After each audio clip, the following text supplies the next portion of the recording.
On today's show, We've got good news. The Bulls expect D-Rose back this season after successful surgery today. LeBron has been incredible lately, likely the best player in the game, but is he an MVP candidate? And offensive foul or not, Richard Jefferson is making our top 10 plays of the week. It's Friday, February 27th. The starter starts now.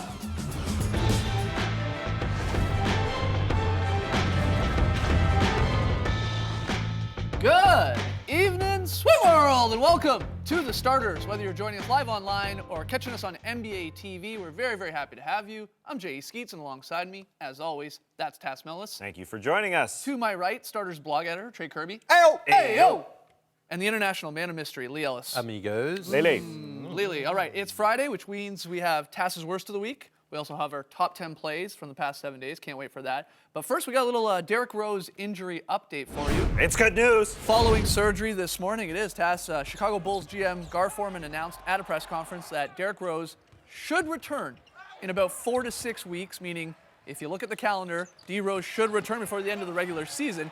If he returns in 4 weeks, he'd have about 9 regular season games before the playoffs. If he returns closer to 6 weeks, it would be about 3 games of the regular season and then into the playoffs.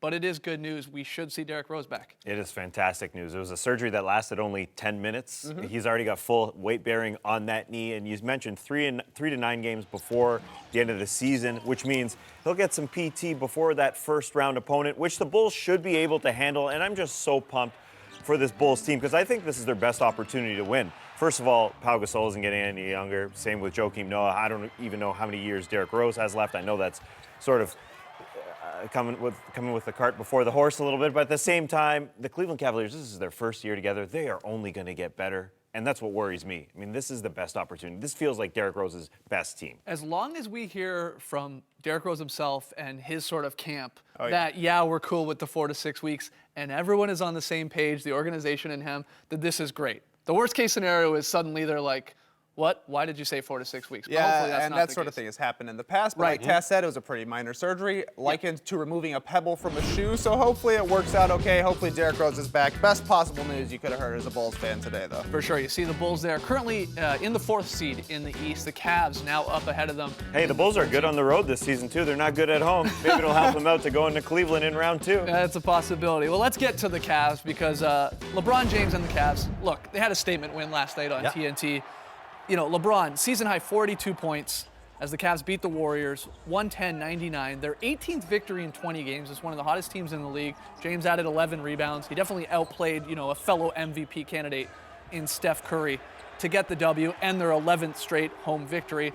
He chipped in 11 boards. He was bullying his way to the net. Didn't matter if it was Harrison Barnes on him, Green, Iguodala. He stepped back, hit the 3. I mean, this was a sort of a classic. Again, I call it a statement game because it really was from LeBron. The topical talk at the moment is all about analytics and how useful they are. It didn't matter at all last night. He was just the best player. He was a bully, as you mentioned. He went out there and just took his team to victory. And that, if you're the Golden State Warriors, that's probably a good time to see what you're going to be potentially facing, not just in the Eastern Conference, obviously, with LeBron in the finals, but in the playoffs. Things get a bit tougher.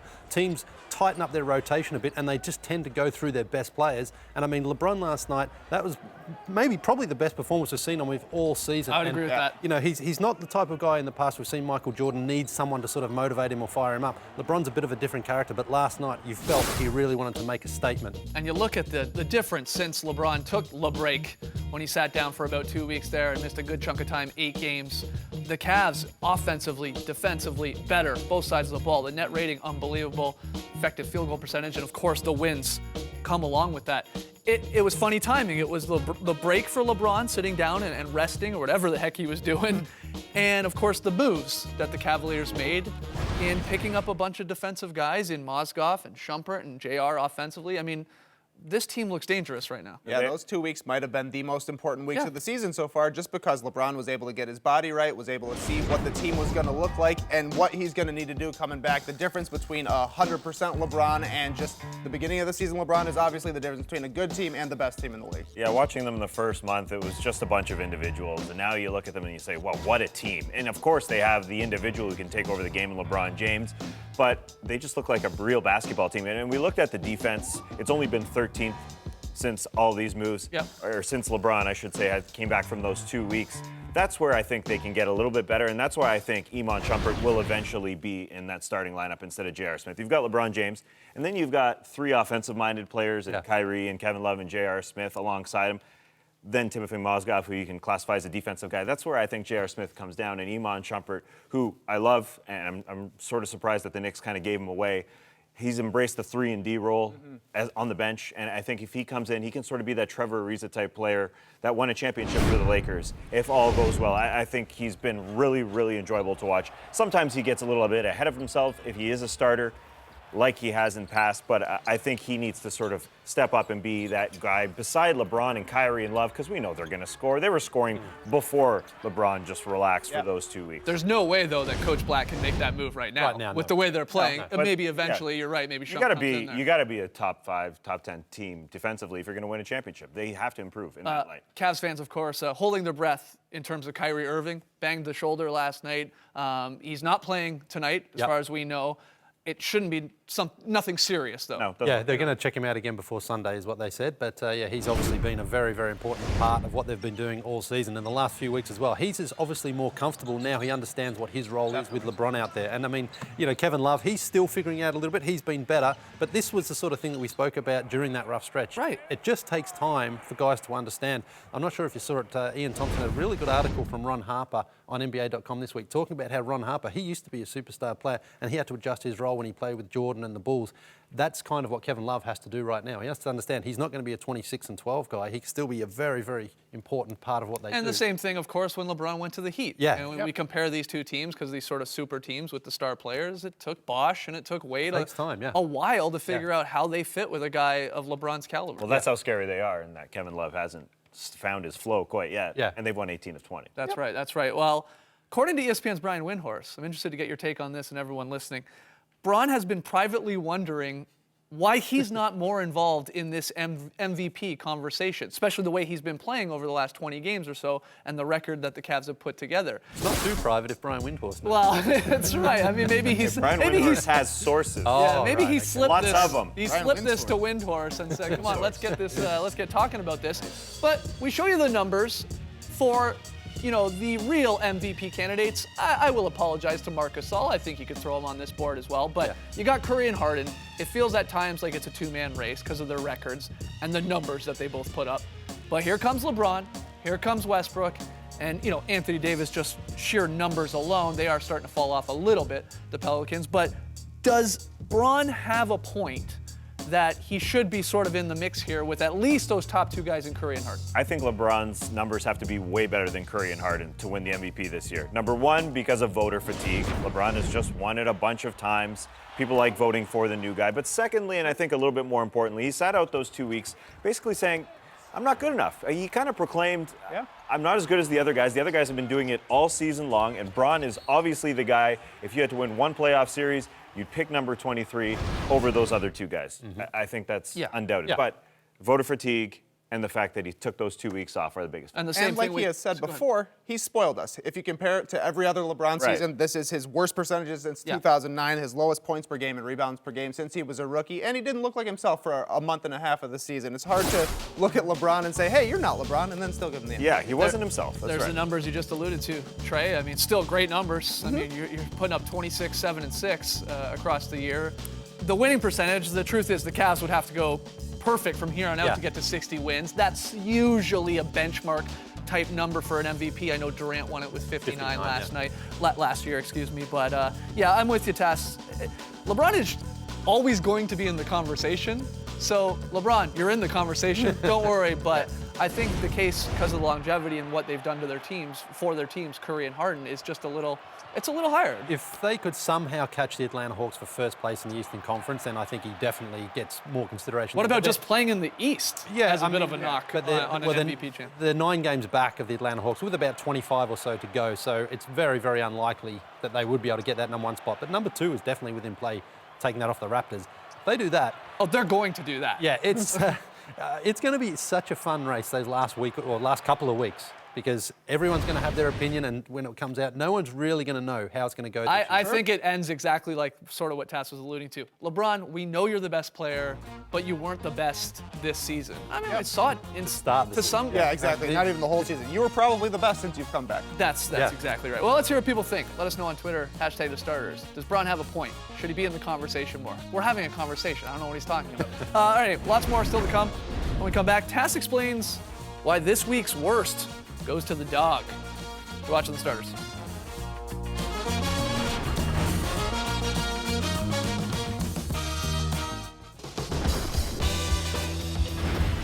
Welcome back to The Starters. Now, this is the point of the week where we hand out the dishonor to someone in the NBA family that has done wrong in the eyes of the starters. It's time for Worst of the Week. Ladies and gentlemen, the worst of the week.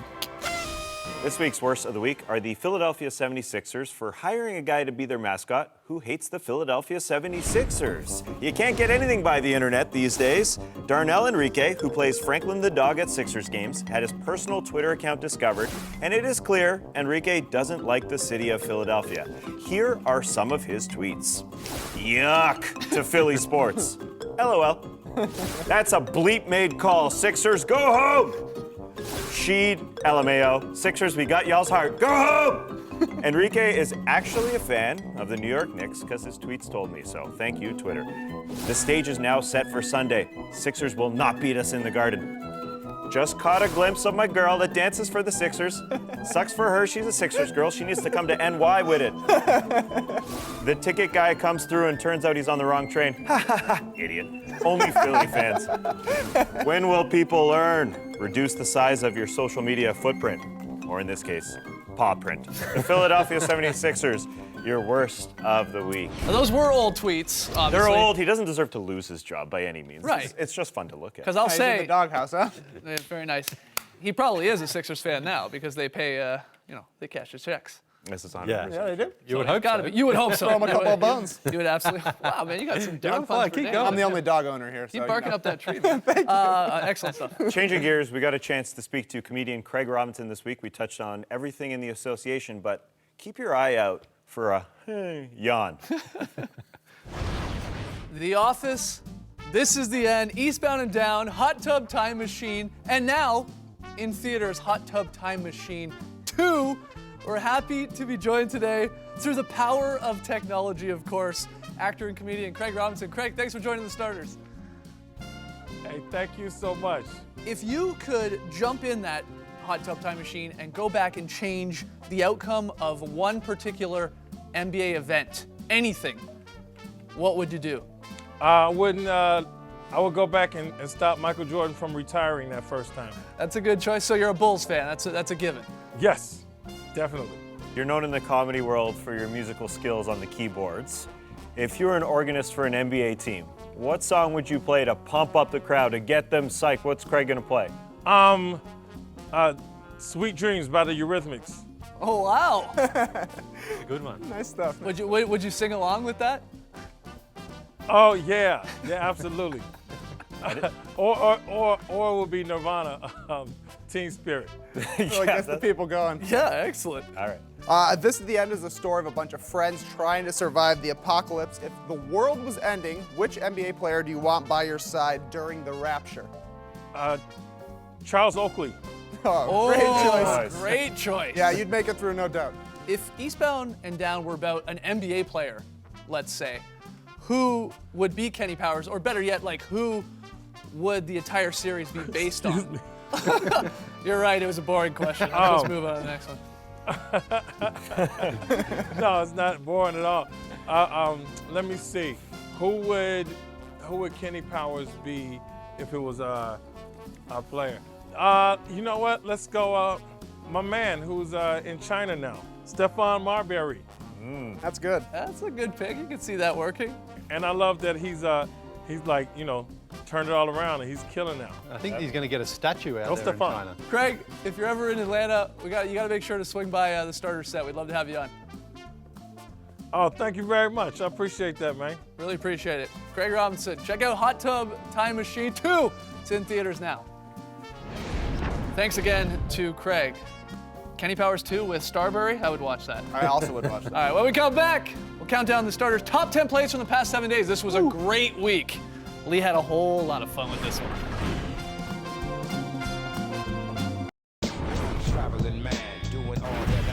Welcome back to the starters. As I said, it's Friday, which means it's time for the starters' top 10 plays of the week. An action-packed week in terms of highlights. And at number 10, a play that was called an offensive foul. Do you think we care? Nope. Richard Jefferson throwing it down He doesn't care. He's celebrating. on Michael Kidd-Gilchrist, taking away one of his names. The dunk was so hard, but it was an offensive foul. Who cares? Who cares? At number 9, JaVale McGee. Watch where he catches this ball at the free throw line. Couple steps, thrunk. Yes. That is nasty. Thrunk. Go gadget arm. It is incredible. Just chucks it in. Yeah, we got you.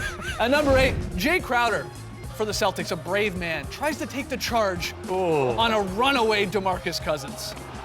I mean, who steps in front? That is scary. That looks very painful. Huge dunk by the big man. At number 7, Harrison Barnes gets the ball. Here comes Paul Pierce with the block. Oh no, it's Garrett Temple out of nowhere. Is that goaltending? Yes. Yes, but no, we don't care. We had Richard Jefferson. It didn't get counted as a goaltend. It's a block. You Garrett think we Temple. That's care Garrett about the Temple's rules? highlight of the season. We don't care about the rules. At number 6, Isaiah Cannon with the Sixers' crazy buzzer beater at the end of the half here. Now look, it's a 2, not a 3. Only a 2. Originally called a 3. But what a wild play. Yeah, just like they drew it up. Shot out of a cannon. Cannon. I met an Irishman. His name was Shannon. I don't know any other more left. Ed O'Bannon. Number 5, Kyrie Irving, lefty, righty. What a beautiful And finish. one. No, that's Where's Carlos nasty. Boozer when you need He it? looks like he's cruising left hand, goes right, and LeBron loves it. We'll see more LeBron later in this. At number 4, Jordan Kelly Clarkson with the Lakers. Gets the steal, picks it up. Now Lee, look away. Clarkson on the Aussie. That's Dante all right, Exum. Dante. I prefer him going up there and contesting. You dunk on one Aussie, you dunk on them all. True, it is true. Sorry, Gazy. At number 3, Markel Brown of the Nets, a little known guy out of Oklahoma State. Little He known, can- right. He can get up. He's not Here's- known anymore if he keeps doing that sort of Yeah, stuff. there's a potential future dunk contest participant right there. Does he can have get a up. Mr. 360 sign to hold up? Take it away It from looks him? like Oladipo, it's true. At number 2, James Harden puts Richard Rubio on skates. Oh man. And then, Ricky. of course, if you get someone crumbling to the floor, you got to hit the shot. That is one rule on our That list. is the only rule. The only rule, Rubio falls over, Harden hits the 3. Yeah, ooh, nice little shimmy at the end. This is definitely the number 1 play of the week. Iman Shumpert to J.R. Smith. Look at that throw down. J.R. is good for one of these every couple of years. There's so much to like about this play. First, that pass, a real quick one. It was probably a bad pass. Terrible actually. pass, really. It was really low. What was he going to do with it? Do we get some phantom? Do we have just some gonna throw phantom? We this- got some phantom. gonna This throw would have down been a this good dunk reverse. without the alley. Oh, man. Gorgeous. And that was during an afternoon game at MSG. That's even more shocking. He was focused. He was focused. He obviously New didn't go man. out partying that Like day. Will Smith, he's focused. So there it is. Hey, Agree? Richard Jefferson hopped in the hot tub time machine. Agree or disagree? Movies. Let us know. Hashtag the starters. Got some news here, guys. Richard Hamilton, you probably know him as Rip, hasn't played in the NBA since 2013, but yesterday he officially called it quits. The former Pistons shooting guard announced his retirement on ESPN's His and Hers show. Rip said he took the 2013-14 NBA season off to spend time with his children and to rest. He was planning on making a comeback to a contending team trying to help out a squad.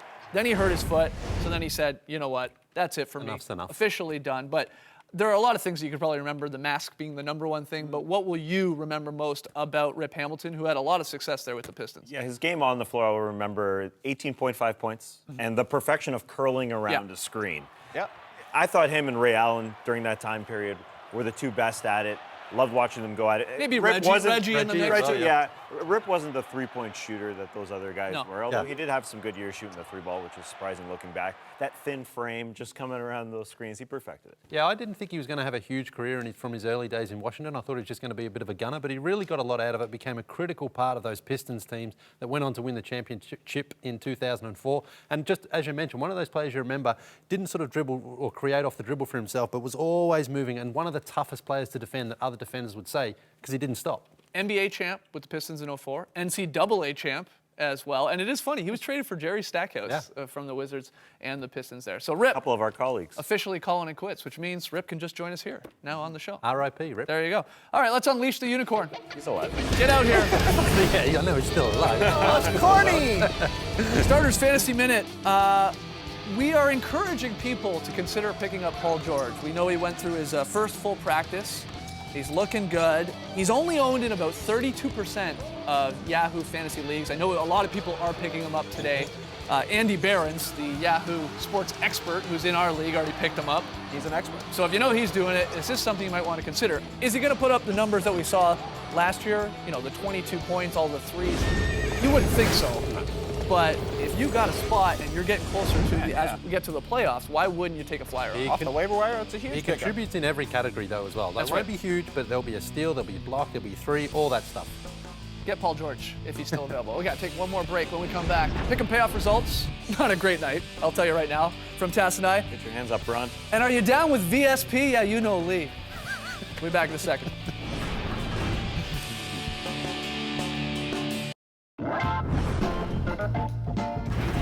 Back with the starters, a look at last night's pick 'em payoff results. I told you it was not a great night for Tass and I. For the first time in a long time, we went 0 for. Both of us had the Warriors and the Thunder winning. Of course, the Cavs and the Suns got the W. So you see it there at the bottom. I remain 2 games up on Tass for the month of February. Tonight is the night. It's the final night of February. It is not a leap year. We've checked a couple times. Wow, Tass is swinging for the fences. He's going for the W. We agree on 2 games. We both like the Wizards and we like the Warriors there in Toronto. But Tass needs all 3 right to Down get the W. 2. Taking a 3. He's got the Celtics. I'll take the Hornets. You've got the Clippers. I'll take the Grizz at home. And you've got the Thunder. I'll take the Blazers. Thunder's at 9 home. and 3 on the second half of back-to-backs. Wow. I'm just Tass, spitting you out got it, stats. Tass. You got this. Can Tass do it? Probably not. The loser. The loser, be it Tass or I, on March 3rd. One of us will be doing the puppet challenge for the payoff. It's as simple as it sounds. Tass there on the left, I'm on the right. And I might use your puppet. Hey, why not? What not? Yeah, one of us will be doing the entire show as a puppet. This is universal sign for puppet doing this. Yeah, it's going to be a weird show. They always are. Lee, let's get to the very solid play of the night. Where are we going? We're going to Cleveland for this gorgeous inbounds play from the Warriors last night. I love the execution here. No one dribbles it, just beautiful passing. Ends with a Klay Thompson dunk. You know, I would have preferred if he just laid it up because I do love a layup. But under the circumstances, I'll give the Warriors a pass. And that's what I call a very solid play. You've been picking losing teams as the very solid recipients. No, it's irrelevant. Oh. Win or lose. Yeah, it's totally You mean the irrelevant. whole segment?